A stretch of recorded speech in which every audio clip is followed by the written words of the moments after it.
Bom dia, é sexta-feira, dia 5 de fevereiro de 2021, e esse é mais um Sua Excelência o Fato, para debater os assuntos em tela na cena política nacional. E hoje também na cena jurídica, porque as coisas se misturam.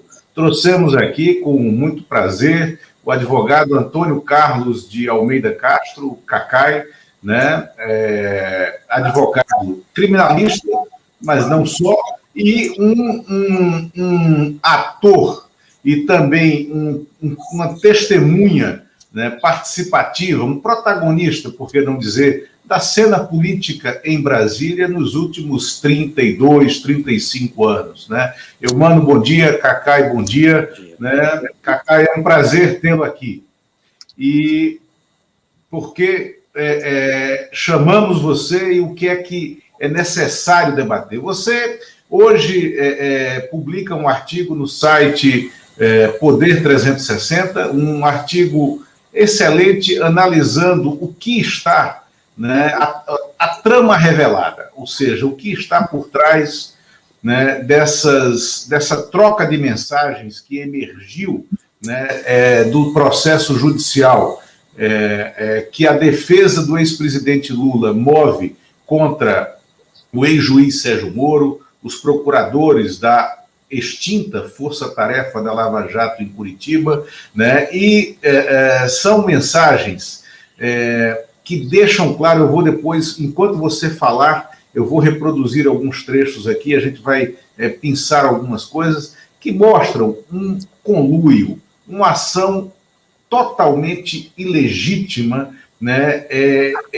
De uma orquestração entre quem deveria julgar e quem estava acusando num processo. E o fundamental, Cacai, como você coloca nesse teu artigo, né, no Poder 360, é a gente olhar esse fato que pode começar a reescrever a história, né, a história como ela foi implodida no seu curso natural há 4, 5 anos atrás, começar a reescrever a história, deixando as coisas no seu devido lugar.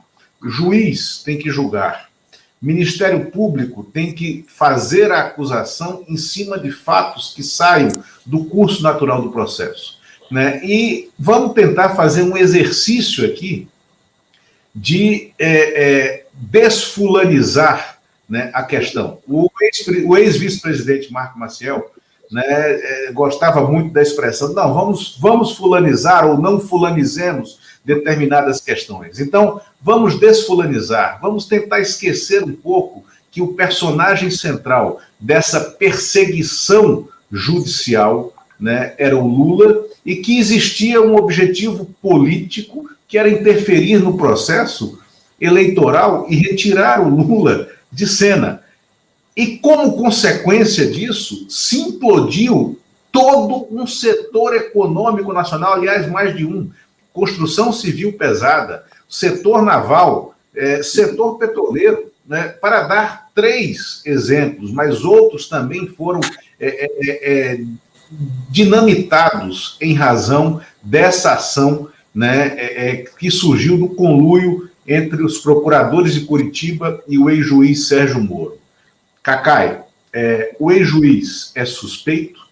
Como deverá se dar o julgamento da suspeição de Sérgio Moro no Supremo Tribunal Federal? E, sobretudo, um ponto fundamental, você defende, no seu artigo, que seja usada a Constituição a favor dos fatos e em busca de justiça. E em busca de justiça para reparar os prejuízos cometidos aos réus naquele processo, mas não usar provas que podem ser contestadas, como eles faziam, né, para acusar, para gerar acusações criminais, né? Ou seja, você quer a restauração de direitos, é isso? É isso que você pede? Como é que está esse debate hoje no Judiciário? Bom dia, é um prazer tê-lo aqui. Lula e Eumano, uma alegria enorme para mim realmente estar aqui. Quando eu vi o nome do programa, eu já achei muito interessante, a Sua Excelência o Fato. assim é que deveríamos fazer na política, na vida real e principalmente no direito. Olha, eu sempre disse que a Operação Lava Jato tem e teve a sua importância, desnudou um grande esquema de corrupção capilarizado que ninguém tinha ideia, mas com muito pouco tempo, eu fui advogado no primeiro dia da operação, fui advogado do Alberto Youssef, deixei quando eles obrigaram ele a desistir de um processo para fazer delação. Eu comecei a sentir, mano, que existia, na verdade, ali um grupo político estabilizado. O Moro era o chefe de um grupo político. Esses procuradores e o Moro, eles tinham uma estratégia política de ação.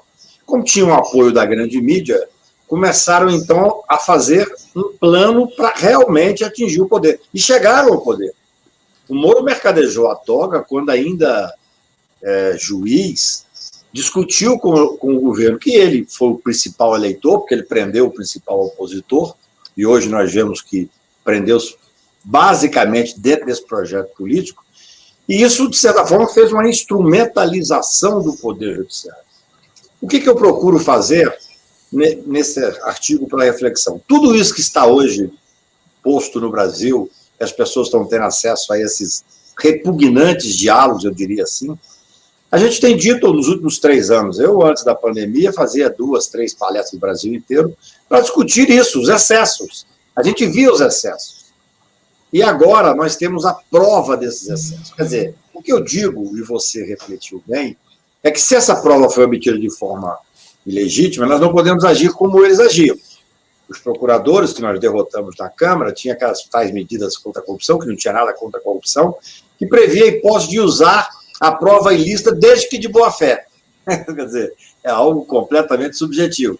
Nesse caso, nós poderíamos usar essa prova. O que nós temos que fazer é tentar, e você tocou num ponto crucial, dissociar um pouco essa discussão do Lula.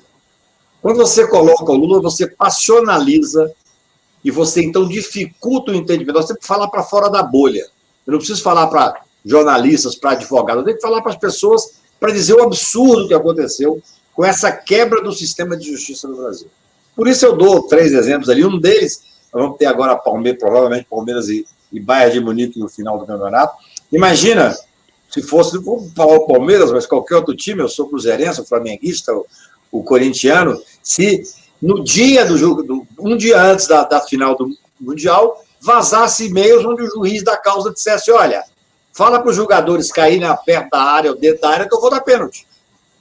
Ou então, para usar um exemplo até mais remoto, mas que decidiu uma Copa do Mundo, né, você pegasse uma gravação daquela final Inglaterra e Alemanha em 1966, a única Copa que a Inglaterra venceu, com um gol absolutamente polêmico, que eu acho que não foi gol e que não existia VAR, né, e você diz, olha, tem que dar gol, porque a Inglaterra tem que vencer. Eles inventaram o futebol. Eu procuro sair para esse exemplo que eu diria do dia a dia, para as pessoas poderem ter uma ideia. Imagine você ir numa audiência de guarda do filho. E aí, um dia antes, você recebe os e-mails do juiz, a promotora que está no caso, combinando com o advogado da outra parte, para dizer, não, fica tranquilo que aqui nós vamos arrumar tal estratégia. Isso é absolutamente inadmissível, isso é a quebra da confiança no Poder Judiciário. Você pergunta, o juiz Moro deve ser julgado suspeito nesse habeas corpus do Supremo?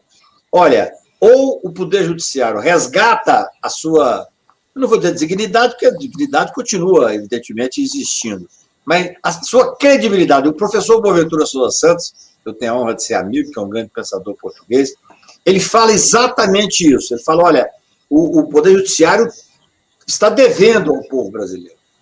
Se nós tivermos um julgamento contrário à suspeição desse juiz, que é claramente parcial, absolutamente parcial, nós podemos desistir do Instituto da Suspeição.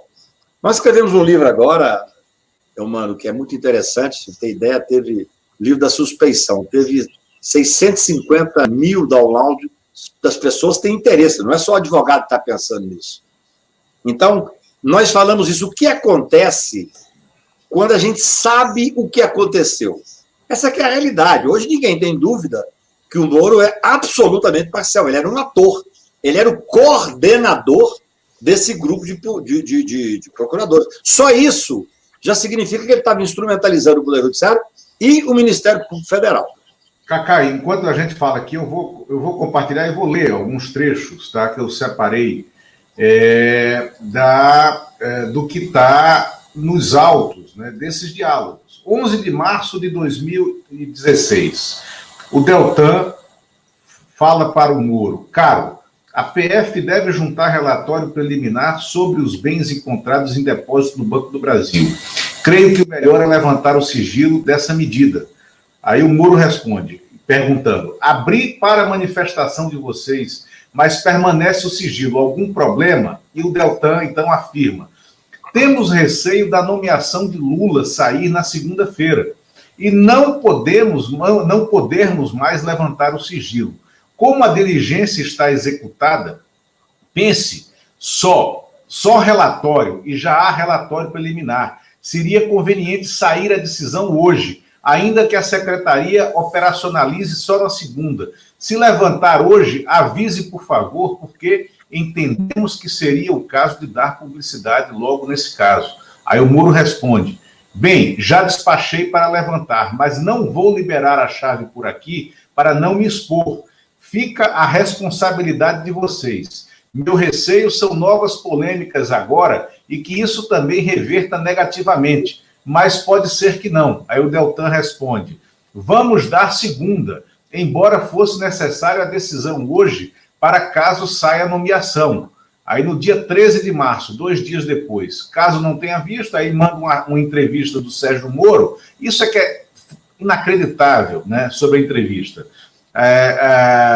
O Moro responde, a entrevista do Deltan, o Moro responde: boa entrevista e tal, e depois o Deltan fala para ele: e parabéns pelo imenso apoio público hoje. Você hoje não é mais apenas um juiz, mas um grande líder brasileiro, ainda que isso não tenha sido buscado. Seus sinais, isso é o Deltan falando para o Moro, seus sinais conduzirão multidões, inclusive para reformas de que o Brasil precisa, nos sistemas político e de justiça criminal. Sei que vê isso como uma grande responsabilidade e fico contente porque todos conhecemos sua competência, equilíbrio e dedicação. Aí o Moro responde, humilde: fiz uma manifestação oficial, parabéns a todos nós. Ainda desconfio muito da nossa capacidade institucional de limpar o Congresso. O melhor seria o Congresso se autolimpar, mas isso não está no horizonte. E não sei se o STF tem força suficiente para processar e condenar tantos e tão poderosos. Cacai, é inacreditável isso. Ô Lula, esse fato em si, mano, muda a história do país. Esse fato é quando eles querem tirar o Lula completamente. Porque se o Lula assume a Casa Civil, como ele é um encantador de serpentes, provavelmente não teria impeachment. Então, eles fizeram uma visão falsa daqueles documentos que o Lula tinha ganhado de presente, fazem o estardalhaço em torno disso e induziram o ministro Gilmar ao erro, e o ministro Gilmar, então, proíbe, do meu ponto de vista, numa decisão exatamente exacerbada, porque era uma competência do poder, esquece o Lula, do poder executivo, nomear o ministro, mas ele afasta o Lula, não deixa o Lula assumir. Isso tramado pelo chefe dos procuradores, que o chefe era da força-tarefa, sem dúvida nenhuma era o Moro. Só isso já é uma distorção enorme. Então, eles estavam instrumentalizando o processo para tirar um candidato do pleito, porque eles sabiam que se o Lula chegasse à Casa Civil, outra poderia ser a história do Brasil. Esse fato que você destacou, dentre os vários que poderiam destacar, mudou a história do Brasil. Porque, a partir daí, o Lula ficou nas mãos do Moro, que o prendeu, hoje, todo mundo sabe, por uma opção política. É muito interessante quando o Deltan fala, mano, de Lula. O Deltan fala da importância do enfrentamento do Congresso, o Moro também fala dessa forma, tem que limpar o Congresso, porque, na verdade, esse era o projeto político deles.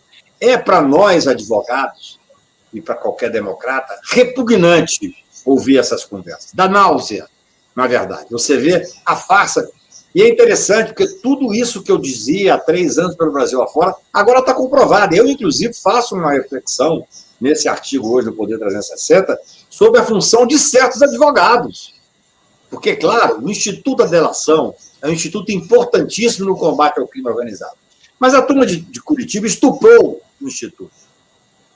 Eles claramente dizem que faziam prisão para conseguir delação.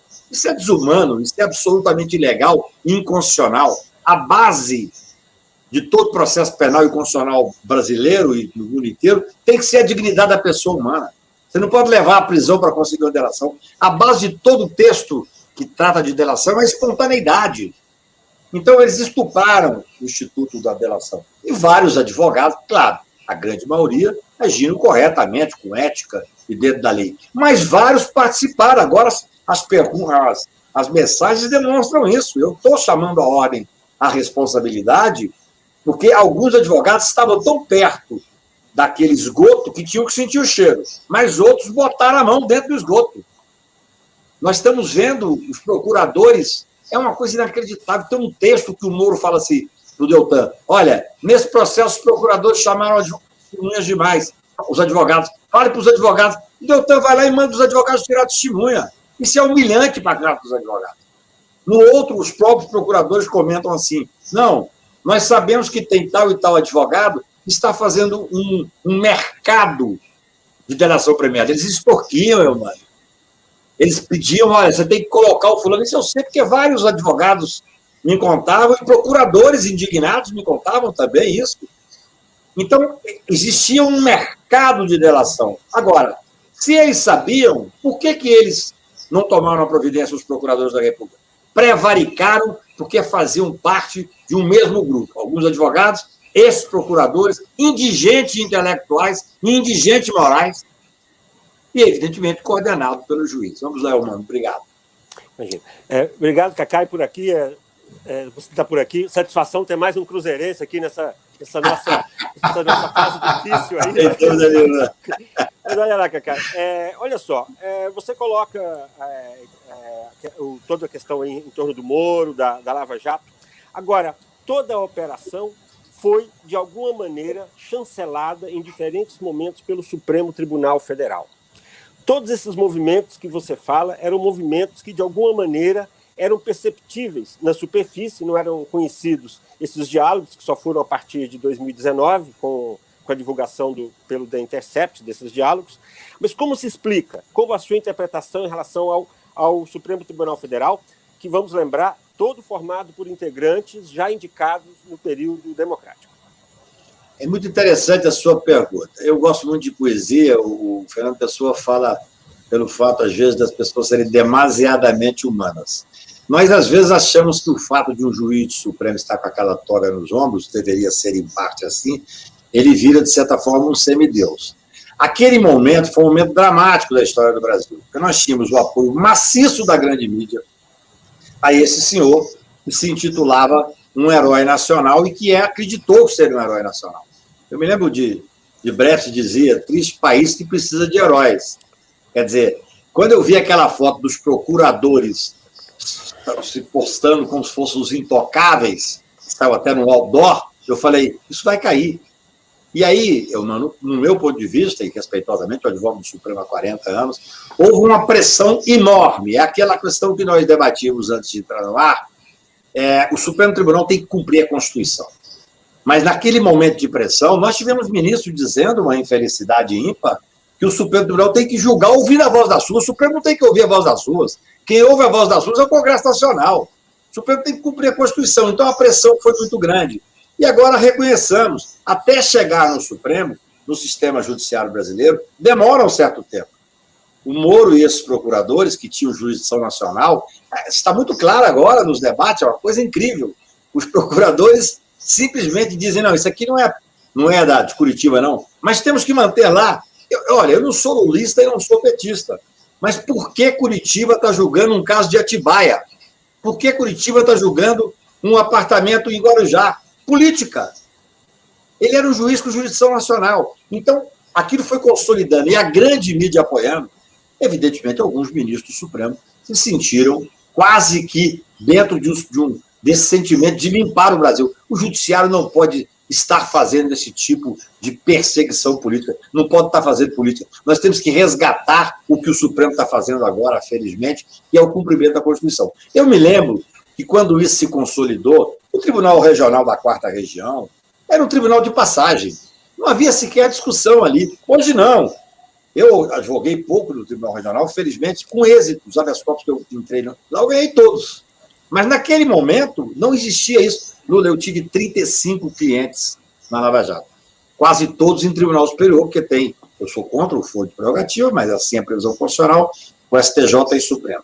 O que aconteceu, né? Sua pergunta é muito pertinente, que esse é o principal argumento desse senhor ex-juiz, que agora está nu frente à nação brasileira e frente ao mundo. Ele dizia assim, não, mas as minhas decisões são todas, ou quase todas, homologadas pelo Tribunal Regional. E é um fato, porque existia, naquele momento, um ambiente para isso criado com o apoio da grande mídia. Havia uma politização do Poder Judiciário. Eu me lembro que quando a coisa começou a ficar muito escancarada, uma frase do ministro Gilmar Mendes, aqui no momento das minhas homenagens pela coragem, ele errou profundamente ao interferir na posse do Lula. Não porque é o Lula. Eu sou um homem terrivelmente coerente quando eu analiso. Por exemplo, eu fui contrário à decisão que impediu a posse do Ramagem aqui do Bolsonaro. Porque é o mesmo raciocínio. Você não pode, o Supremo Tribunal, ainda mais numa decisão monocrática, interferir numa decisão que seja do presidente. Só para terminar... Veja bem, não, só uma coisa, decide de um jeito em relação ao Lula e impede. Decide de outro jeito a mesma questão em relação ao Moreira Franco e permite, durante o Temer. Decide de outro jeito na mesma questão em relação ao Ramagem e impede. Então vai uma gangorra, né? Essa discussão merece um capítulo à parte, acho que um programa assim, seríssimo, que é o Supremo Tribunal hoje. Nós temos 11 Supremo Tribunal, 11 ministros, com decisões monocráticas, às vezes interferindo no outro poder. Quando o ministro Barroso, por exemplo, barrou a implementação do indulto do Temer, do último ano do Temer, nós entramos com o habeas corpus coletivo e depois, ao final, lá em outubro, nós ganhamos, mas o indulto vale por um ano. Naqueles 10 meses, as pessoas ficaram presas, sendo que depois o Supremo disse, para mim, o óbvio, que é cumprimento da Constituição, dizendo o seguinte, olha, o ministro Supremo, monocraticamente, não pode impedir o ato do presidente da República, que é exclusivo do presidente da República. Mas só para terminar a questão do Eumano, que eu acho importantíssima, porque esse é o principal argumento desse grupo que hoje está aí, certamente tendo que se defender, e eu quero para eles, e digo isso no artigo, eu quero para eles tudo aquilo que eles negaram aos demais réus e aos advogados. Quero que eles tenham um juiz imparcial, quero que eles tenham um procurador sério, quero que sejam julgados dentro da Constituição, inclusive, se condenados forem, não quero que ninguém seja condenado, mas se condenado forem, eu acho que tem tudo para, ao final, eles serem condenados, eles têm que cumprir pena apenas após o trânsito em julgado, tendo em vista o processo que eu entrei no Supremo Tribunal da presunção de inocência e que o Moro acha que foi a maior derrota dele. Se eles, procuradores, estivessem analisando essas mensagens, eles teriam pedido a prisão deles e do Moro. E se o Moro fosse ser coerente, teria prendido eles e ele próprio. Essa é a realidade. Mas, na sua resposta, mano, teve um momento que o Gilmar disse, nós temos uma hora marcada, o Supremo tem uma hora marcada com o excesso de prisão preventiva. Quando eu vi essa frase, eu vi que, na verdade, precisávamos até agilizar os processos de chegar ao Supremo. Foi quando começou a enfrentar os excessos das delações, num voto magnífico do ministro Toffoli, corajoso, onde ele diz, olha, a delação, a lei diz, ela serve para fazer investigação, não serve como prova nem para iniciar uma ação penal se não tiver elementos extrínsecos de corroboração. Então, eu penso que o Supremo, se você for colocar na balança, acho realmente que demorou muito a tomar algumas decisões, são juízes, como nós. Na verdade, tem que haver uma séria discussão no Brasil sobre, inclusive, o papel da mídia. Você vê, essa questão agora das mensagens, eu recebo correspondência, mensagem, WhatsApp, telefonema, do mundo inteiro perplexo com o que está acontecendo.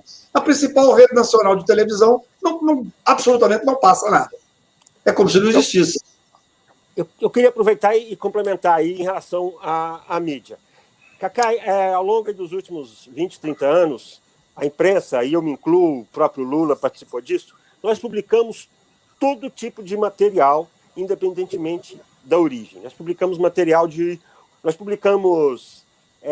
conteúdo de fita ilegal que, segundo o general Alberto Cardoso, tinha sido encontrada debaixo de um viaduto, evidente material ilegal. E se você procurar, tem várias outras coisas dessa maneira. Assim como em determinada circunstância, digamos que você esteja num regime autoritário e você, eventualmente, obtém de qualquer funcionário, de qualquer pessoa, um vazamento de um documento sigiloso que configuraria também algum tipo de ilegalidade. Nesse mesmo sentido, houve a divulgação ilegal, depois decidida, essa sim, pelo Supremo, em relação ao diálogo entre Lula e Dilma, nesse diálogo que já foi falado aqui também. Qual a sua visão sobre a imprensa e a divulgação, de exemplos diferentes, de circunstâncias diferentes, em qualquer tipo de divulgação de material que, na origem, tenha a ilegalidade do vazamento ou da produção dessa informação? Olha, eu tenho uma opinião sobre isso, que muitas vezes sou criticado por vários colegas, mas eu acho que aquele que detém o sigilo, que tem o dever do sigilo, ao vazar, comete crime. O Moro cometeu crime, os procuradores cometeram crime, o Procurador-Geral da República, que vazou várias vezes algumas delações para pressionar vários clientes meus, pedido de prisão de ex-presidente da República, vazado apenas para pressionar o Poder Judiciário, isso é crime. Agora, o jornalista que divulga uma informação e que recebe a informação não comete crime. Ele tem o direito de divulgar, no meu ponto de vista. Essa discussão talvez seja uma das mais melindrosas que nós temos hoje em dia, Eumano. Porque, veja bem, se você sabe que é fake, você não pode publicar. Recentemente, um determinado site disse que a China e a Coreia do Norte tínhamos uma maleta de fazer, ouvir as pessoas, ouvir o presidente da República. Um site, eu acordei pela manhã, o site estava com 700 mil visualizações. E as pessoas me ligando, advogados, até ministros, Cacá, você vai tomar alguma providência? Eu falei, eles me equipararam a 2 potências nucleares, eu vou ficar tranquilo na vida. Eu estou muito bem nessa história. Agora, é claro, essa história é tão absurda e falsa que esse cidadão cometeu crime. Agora, imagine você, Lula, um jornalista respeitado, ou você, mano, que há tanto tempo eu conheço profissionalmente e respeito, recebe uma informação que, ainda que a origem dela seja um vazamento, ela é verdadeira na tua visão.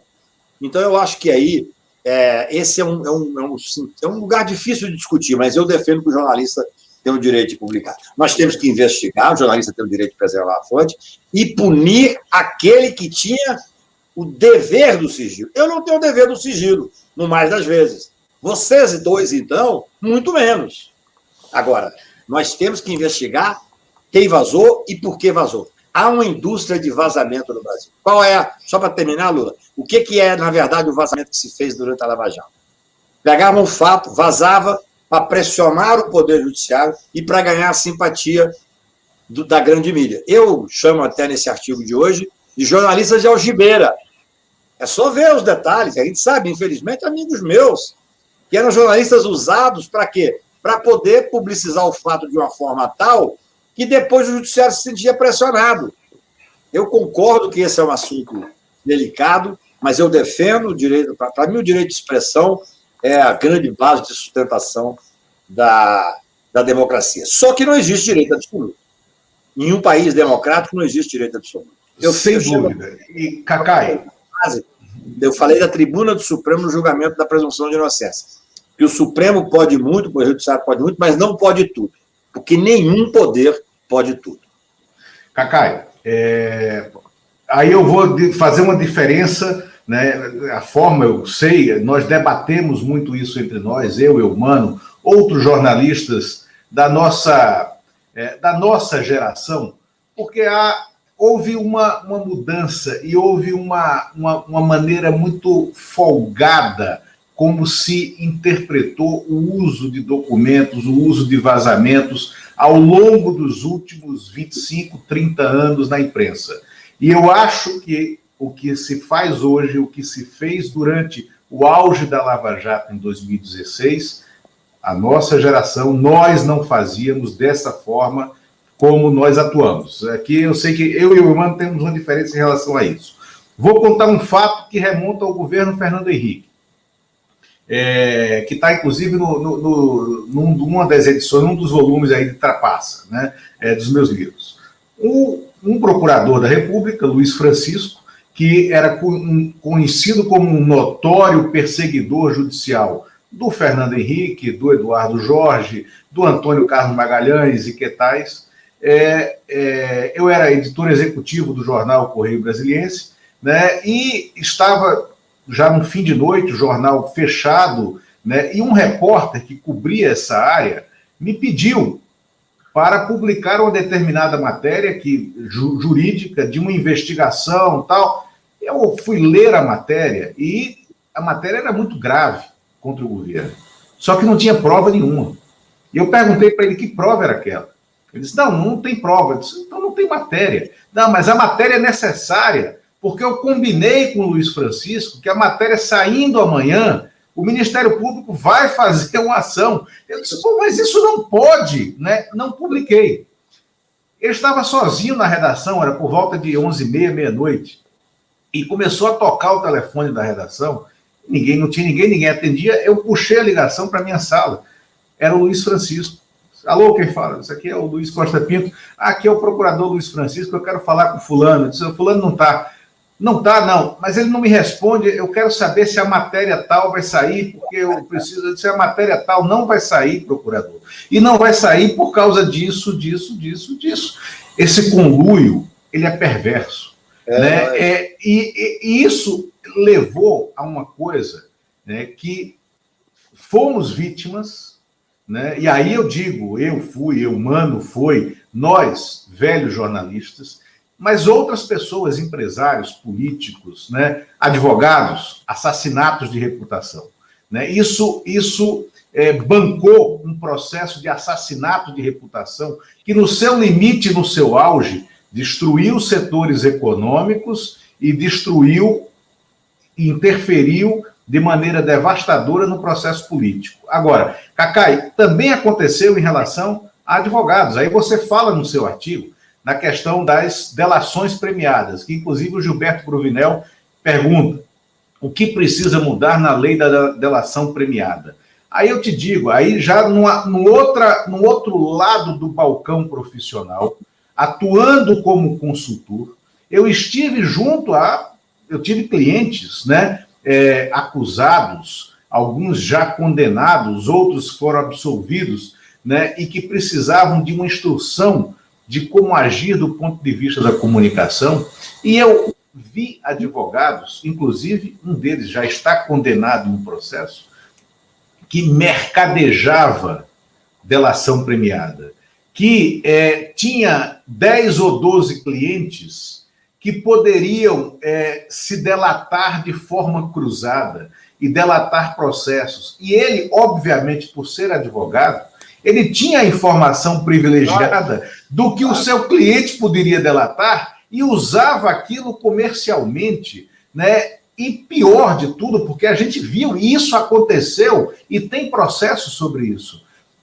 delações premiadas sendo negociadas como mercadoria, inclusive com a participação de procuradores, né? E às vezes de juízes.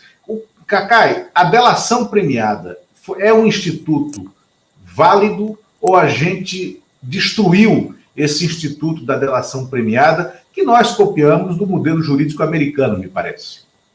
Olha, eu digo sempre isso, e já falei en passant aqui, que o Instituto da Delação é um instituto importantíssimo no combate ao crime organizado. O que mudar na lei, primeiro é cumprir a lei. Essa que é a realidade. Quer dizer, o que eu digo, todo o texto da delação, no mundo inteiro, o principal requisito é a espontaneidade. É impossível você ter 77 delatores de uma mesma empresa fazendo delação espontânea. Não há espontaneidade nisso. Há um acordo amplo e a pessoa falando aquilo que interessa falar. Tem uma outra empresa que vários diretores fizeram delação e que um deles entrou na justiça para receber, acho que 500 mil por mês durante tanto tempo, porque a empresa estava pagando para a delação.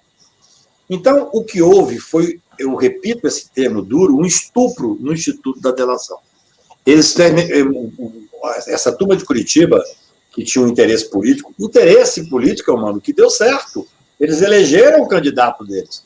Quando eles falam em limpar o Congresso e tal, nitidamente o Moro e esse bando dele lá, que ele coordenava da Força Tarefa, tinha esse interesse político, conseguiu, foi peça importantíssima, e usando as delações, Lula.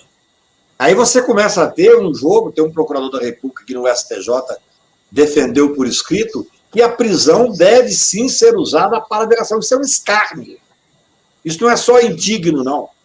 Isso é uma coisa que, para nós advogados, ou para qualquer cidadão que tenha consciência da gravidade dele, isso é ultrajante. Então, a delação, ela era feita como moeda de troca e começou a ter esse mercado de delação. Tem um determinado mensagem que é trocada que é triste de ver. São os advogados, os próprios procuradores ridicularizando os advogados, porque os advogados se submeteram, não estou dizendo aquele que fazia o trabalho sério, não. A grande maioria, repito, fazia o trabalho sério numa lei que é importante para o combate ao crime organizado.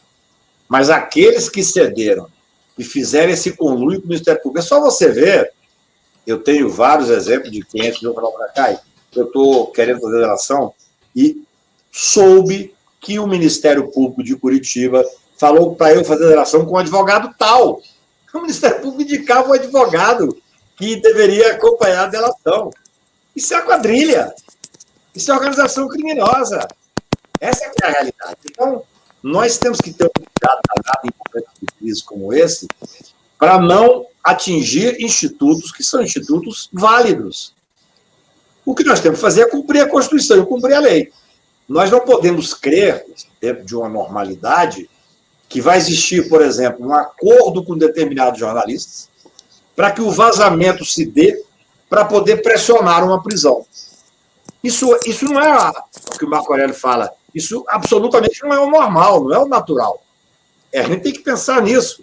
A gente hoje sabe, e as mensagens estão comprovando, eu já sabia, porque eu acompanhava na lupa, eu tive muitos clientes nesse caso, nesse processo, eu acompanhava na lupa e via que o fato ia ser divulgado pelo jornalista tal, que é uma relação que eles tinham de troca. Então, isso é lamentável, porque qual é o sistema, irmão? Eles pegavam um momento que eles não tinham prova de absolutamente nada, faziam aquelas operações, o Moro combinava com o Moro de fazer uma busca e apreensão, depois daquela busca e apreensão espalhafatosa com a imprensa na porta, Rede Globo e tudo mais ali, helicóptero em cima, eles davam entrevistas durante 2 horas. Essas entrevistas, eu falei desde o início, são inconstitucionais. Elas ferem o princípio da paridade de arma, o princípio da presunção de inocência. Eram 2 horas falando sobre o que tinha no celular do cidadão que tinha acabado de ser acordado com metralhadora na cabeça. Para que tudo aquilo? Pressionar o judiciário, 3 motivos. Eu falo isso tem 3 anos. Pressionar o judiciário para depois ter o pedido de prisão. Humilhar aquele cidadão, quebrar a moral dele para que pudesse ter uma delação. E empoderar aqueles procuradores para eles ganharem dinheiro fazendo palestras e depois candidatando a cargos públicos. Então, nós temos responsabilidade da imprensa, nós temos responsabilidade do Poder Judiciário, nós temos responsabilidade dos advogados.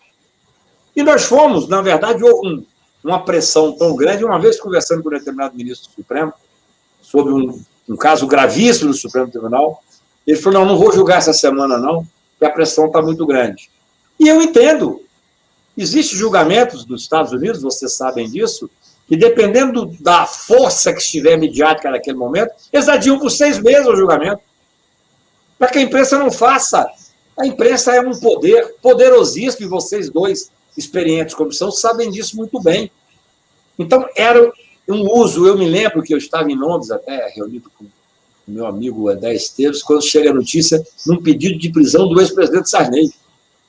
Eu fiquei completamente estupefato. Falei, o que pode ser isso? Eu fui ver, não tinha nada. Eles gravaram, fizeram um acordo com esse Sérgio Machado, e depois a polícia até pediu para ele perder os benefícios, porque não comprovou nada. Aí houve um vazamento desse acordo. Em cima do vazamento foi feito um pedido de prisão de um presidente do Senado à época e de um ex-presidente da República. E depois esse delator teve, por não comprovar nada, porque era tudo falso, teve, inclusive, pedido pela polícia para perder os seus direitos da delação. Porém, olha o prejuízo. Um pedido de prisão, um pedido de colocar tornozeleira. Felizmente, o Supremo Tribunal não agiu assim. Mas essa é a questão. A delação era usada de uma forma abjeta e acordada com pequenos grupos. Olha, quando eu falo a Força-Tarefa de Curitiba, eu não estou atacando o Ministério Público, não. Eu digo isso, inclusive, no artigo de hoje, do Poder 360. A grande maioria do Ministério Público é séria, trabalha bem e também está indignada com isso. Grande parte do Poder Judiciário, eu recebo telefonema de juízes que eu nunca vi na vida, lá do interior da minha querida Minas Gerais, dizendo: Cacai, obrigado pelo que você defende a gente. Eu falei: mas eu não defendi a classe. Não! Quando você ataca os corruptos, quando você ataca esse grupelho que está instrumentalizando o judiciário, você está defendendo a classe. Então é muito grave. Foi um momento, espero que nós estejamos começando a respirar. Eu ainda tenho muita preocupação quanto a isso, porque a força é muito grande. Olha, quando eu corria o Brasil fazendo esses debates, eu cheguei a ter assim, 4.000 pessoas debatendo lá em Curitiba, lá em Cuiabá. Eu pensava, eu falava tudo isso, só que eu não tinha as mensagens para mostrar. Hoje você lê uma mensagem que é acachapante. Se a pessoa souber ler e tiver um segundo de, eu diria, de honestidade intelectual, vai concordar que aquilo é um absurdo. Por isso, eu dei esses exemplos, que eu diria, do dia a dia, para a pessoa esquecer a política. Eu falo lá nesse artigo hoje, você tem uma casa, você lutou a vida inteira para ter uma casa, de repente o banco que financiou vem tomar a casa. Um dia antes, você descobre que o banco foi ao juiz e disse: olha, eu preciso dessa casa. E está comprovado. E aí você tem a hipocrisia desse ex-juiz dizendo o seguinte: não, mas isso aí, essa informação foi pega de forma ilegal. Tá bem, pode não usar para condenar, mas tem que usar para torná-lo impedido. E tem que investigar. E tem várias outras questões que estão postas. Quando era juiz e vazou a questão da Dilma, e aí o Supremo errou profundamente, que tinha que ter tomado imediatamente providência, não tomou por causa da pressão midiática, o que foram a ele? Ele disse: olha, o que interessa é o conteúdo.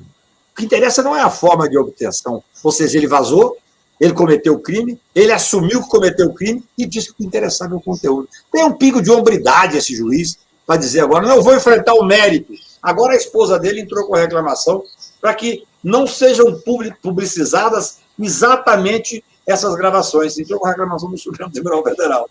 Quer dizer, é um mundo dantesco que nós estamos vivendo. Cacai, qual é a sua previsão aí em relação ao julgamento sobre a suspeição do Sérgio Moro pelo Supremo? Isso acontece mesmo esse semestre ainda? Não tem como demorar mais. Esse processo está maduro, essa demora ela atrapalha a credibilidade do Poder Judiciário. É muita ousadia para um advogado dizer prazo para a corte onde advoga há 40 anos, com todo o respeito. Eu estou lá há muito mais tempo que qualquer ministro que tenha a honra de sentar naquela cadeira. Então, assim, eu acho que eu tenho autoridade como cidadão para dizer o seguinte: está maduro e tem que julgar. Mano, quando eu entrei com a DC 43 da presunção de inocência, se nós tivéssemos julgado, o Lula não era sequer denunciado. Lulinha, se nós tivéssemos julgado aquele fato, naquele momento, nós tínhamos aplicado a Constituição, teríamos ganho com tranquilidade. Resultado, houve uma pressão enorme, virou o processo do Lula sem ser, o Lula até atrapalhava. Eu falava para os advogados e para os amigos do Lula, falava: gente, se não tivesse o Lula, nós já teríamos ganhado e beneficiado milhares de brasileiros. Então, aquela demora, ministra Carmen Lúcia, isso é uma discussão importantíssima que vocês, jornalistas, têm que fazer, o excesso de poder nas mãos do presidente do Supremo, ele é que define a pauta. A ministra Carmen Lúcia não quis colocar, e eu a respeito, tenho uma maior admiração por ela, mas acontece que, não colocando, por 2 anos, dividiu o país e dividiu o Supremo Tribunal. Eu advogo do Supremo há 40 anos, eu nunca vi o Supremo tão dividido como naquela época, Lula. E eu sentava no boteco lá no interior de Minas Gerais ou no interior da Bahia, quando eu ia fazer palestra, e a discussão sobre a presunção de inocência parecia discussão de futebol, dividiu o país. Se tivesse julgado rápido, nós não teríamos tido essa divisão. A mesma coisa, esse processo da suspeição. Eu acho que está maduro. O ministro Gilmar, de uma forma correta, disse: olha, eu vou esperar o momento presencial, que é um processo muito importante. Não dá para esperar mais. Nós não sabemos quando essa pandemia, nem vacina, o governo priorizou comprar. Então, eu penso que nós temos que julgar isso com a maior urgência possível. E digo, Repito, pedindo vênia, porque advogado não deve antecipar entendimento sobre o julgamento da Suprema Corte. Se o Supremo não considerar o Moro suspeito, nesse caso, parcial, nós vamos esquecer o princípio da suspeição. E mais, olha que interessante, ao considerar o suspeito, há uma discussão já no meio jurídico, se deve ou não anular os fatos anteriores. Se não for para anular, é melhor não ter o julgamento. Porque o Moro não é mais juiz. Pensem só sobre esse aspecto. O que poderia fazer um tribunal um julgamento qualquer? Não, é suspeito, afasta o juiz, mas não tem a consequência da nulidade. Então nós vamos fazer um julgamento que vai ter nenhuma consequência? Nenhuma consequência, porque o Moro não é mais juiz, ele não pode ser afastado. Eu acho que aí é uma nulidade absoluta, a parcialidade está absolutamente clara. Eu entendo que tem que ter o entendimento pelo Supremo Tribunal de que ele foi parcial, com a nulidade de todos os atos que ele atuou e a investigação do porquê da parcialidade. Porque, veja bem, a corrupção, ela se dá, na visão desses senhores, desses procuradores que são indigentes intelectuais, ela se dá de uma forma ampla. Ele fez aquilo visando, por exemplo, uma questão política, é uma forma de corrupção. Isso é gravíssimo. E vejam, você pode dizer, não, mas ele não participou do processo, tanto é que hoje ele é opositor ao atual presidente. Briga de quadrilha. Briga de quadrilha. Ele virou ministro da Justiça e começou a ter, então, a divisão pelo botim. Essa é a questão. Agora, Cacai, e esse tipo de raciocínio pode ser ampliado até para a participação da juíza, ainda juíza, Gabriela Hartz, pelo copia e cola, cuja sentença foi anulada pelo Supremo e o processo voltou à sua origem para que ele seja corretamente instruído e que haja um julgamento justo, né? E aí vem aquela mensagem que eu li, outras que há no rol.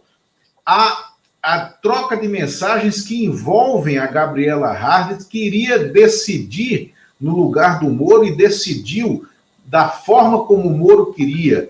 Mostra que existia um projeto político, né? Um projeto político que tinha um objetivo e que o passo a passo dele passava não só pelo impeachment de 2016, pelo exercício do poder que eles tiveram durante o governo Temer, né? Veja bem, um governo que eu sempre disse que era ilegítimo pela forma de ação, mas ali era um governo que estava constituído e você teve setores do Ministério Público, setores do Poder Judiciário querendo deixar o governo nas cordas e a política nas cordas, como eles atuaram. E então o Moro, aí, nesse processo de corrupção, o Moro tinha, como ele tinha um projeto político, um objetivo político, um fim, ele se locupletou dessas ações condenáveis e dessas ações antijurídicas. E a Gabriela Hartz seria cúmplice nesse processo. É isso? Olha, eu até diria o seguinte, tecnicamente não precisamos chegar a tanto. Por quê? Em 2018, eu dei uma entrevista para o UOL, e assim que ele assumiu que seria ministro, antes de ser ministro daquele interregno ali, e teve uma repercussão bastante grande, o título era Moro terá um fim melancólico. Hoje eu recebo muito telefonema dizendo assim, mas como é que você falou isso na época que ele era o todo-poderoso do Brasil? Porque a gente sabia o que estava acontecendo, alguns de nós sabíamos. Nós não precisamos chegar a tanto, porque o processo de anular um processo por parcialidade é gravíssimo. Tudo que o Moro atuou antes nesse processo da ministra juíza Gabriela já é motivo de anulação. Essa questão da Gabriela, ela não está posta juridicamente. Eu acho que se nós avançarmos, eu digo respeitosamente, eu concordo com o seu raciocínio, mas se nós avançarmos nesse momento, nós vamos atrapalhar a discussão técnica, entendeu, mano? Nós temos uma forma tão abundante da parcialidade do Moro, e é o que está posto. E aí é um pouco assim, eu sou mineiro, né? Cada dia a sua agonia, entendeu? Mesmo o processo em que ela condenou foi instruído pelo Moro. Essa instrução, evidentemente, ela é nula. Olha, eu vou dizer o seguinte, teve um momento, Lula, você nós nos conhecemos há muitos anos. Teve um momento de um certo governo no Brasil, que eu era muito amigo de alguns ministros, o presidente estava muito bem com ele. Um ministro, um dia, jantando comigo, falou: Cacá, você não tem interesse num cargo no Poder Judiciário? Eu brinquei com ele: só me interessaria se fosse ex-ministro do Supremo, porque eu jamais seria juiz. E ele brincou, riu. Por quê? Eu falei: eu seria parcial. Eu não tenho, a minha veia é com o DNA da liberdade, eu sou advogado. As pessoas têm que entender a importância de cada um no papel que fazem e não ter essa pretensão por poder que vai cegar muitas vezes. Você imagina eu afinando uma final de campeonato do Cruzeiro e do Atlético. Eu marco 3 gols pelo Cruzeiro. Então, quer dizer, o juiz, a primeira exigência do juiz, eu não tenho dúvida que é a imparcialidade. Porque senão não adianta aquele juiz que julga já precocemente o caso, que julga escutando a voz das ruas. Meu Deus, como escutando a voz das ruas? Eu sou advogado, eu participei do julgamento agora do júri, talvez da maior injustiça do Poder Judiciário de Brasília, que foi a condenação da filha do Zé Guilherme Vilela, que eu espero poder mudar no tribunal, claramente porque houve uma condenação midiática. Então, eu penso assim, nesse caso do Moro, as provas são absolutamente abundantes. Tem que anular, tem que ser logo. Não dá mais para o país ficar discutindo essa questão. Aí depois, discute-se as consequências outras. Torna o cidadão claramente parcial. Eu acho que ele já nem... Eu vi ontem ele questionando a veracidade de um determinado comentário da mensagem, mas enfrentando a mensagem. Porque é difícil. Eu sei, porque eu sou advogado criminal, convivo muito com isso. Eu falo, olha, então é melhor você não falar. Porque se você for negar, mas dizer assim, não, isso aí, ora, essa história ela foi feita de prova ilegal. Mas se for enfrentar o mérito, não tem nenhum problema. E acontece que essa conversa que nós tivemos, porque não tem como negar mais. Não dá mais para negar. Ali o rei está nu. O rei e seus asseclas. Então, assim, vamos do bife aos bois, né? Vamos enfrentar essa nulidade, vamos tirar... Esse cidadão já saiu do Poder Judiciário, mas tem que tirá-lo dessa áurea que alguns acreditam de semi-herói. Vamos anular os processos. A consequência só pode ser uma: a nulidade daqueles processos onde ele atuou de forma parcial. Não tem outra. E não precisa, com isso, ter nenhum tipo de discussão sobre a sentença da doutora Gabriela, porque foi instruído pelo juiz, será se eu posso chamar esse cidadão de juiz, Sérgio Moro. Mano, alguma questão? Estamos chegando ao final do processo e Cacai, hoje a OAB está fazendo uma reunião, a OAB que virou um foro dividido. Né? A OAB, ela, na resistência, na reação à ditadura militar, ela foi uma entidade da sociedade civil extremamente importante. A OAB, no processo de impeachment do presidente Collor, foi extremamente importante. A OAB, no curso do processo que redundou no impeachment da ex-presidente Dilma, sem um crime claro de responsabilidade, foi omissa, extremamente omissa. Né? E agora a OAB dividida tem sido extremamente lenta. Né? A OAB se reúne hoje para definir ações em relação a isso e que diga para o Supremo, né, precisa julgar rápido, imediato, não vai dar direções para julgamento, é óbvio, mas que tem que julgar de imediato. Como é que você vê essa ação da OAB? Mano, alguma questão mais? Não, tá ok. A questão da OAB, eu tenho muita admiração pelo Felipe Santa Cruz. Felizmente, nós estamos com um presidente à altura dos fatos graves que estão acontecendo nesse momento. Se tivéssemos outros presidentes mais fragilizados anteriores, seria um desastre. O Felipe tem tido uma postura corajosa. É claro, a OAB é dividida, a maioria dos advogados é muito reacionária, não tem nenhuma dúvida. As faculdades de direito no Brasil soltam aí milhares de pessoas com preparação intelectual igual a desses procuradores do Paraná, são indigentes intelectuais. Mas A discussão maior que se dá na OAB hoje, eu não faço política de ordem, mas acompanho, tenho amigos queridos, grande Juliano Breda, Ticiano e tantos outros amigos que estão lá no dia a dia, é sobre a validade dessas mensagens. A discussão técnica. Por isso é que eu até escrevo no artigo que, se é ilegal, se foi obtida através de um hacker, ela pode ser usada como prova para defesa e não para acusar. Mas isso não impede, evidentemente, a investigação. Eu acho que a OAB, dirigida pelo grande Felipe Santa Cruz, eu fui advogado do Felipe com muita honra, nem tinha amizade maior com ele, me honrou procurando para advogar, quando o Sérgio Moro quis usar a Lei de Segurança Nacional contra ele por uma opinião que ele tinha dado, muito recentemente. Há uma discussão que vocês, jornalistas, deveriam, com todas as vênias, enfrentar. O Moro fez 100 inquéritos usando a Lei de Segurança Nacional para perseguir inimigos políticos. Eu acho que o Felipe Santa Cruz honra a classe. Claro, é difícil, é um colegiado difícil. Mas a discussão maior, Lula, pelo que eu conversei ontem, claro, todo mundo acha que é parcial, boa parte acha que é parcial, acha que tem que anular, acha que tem que julgar rápido. A discussão é o quê?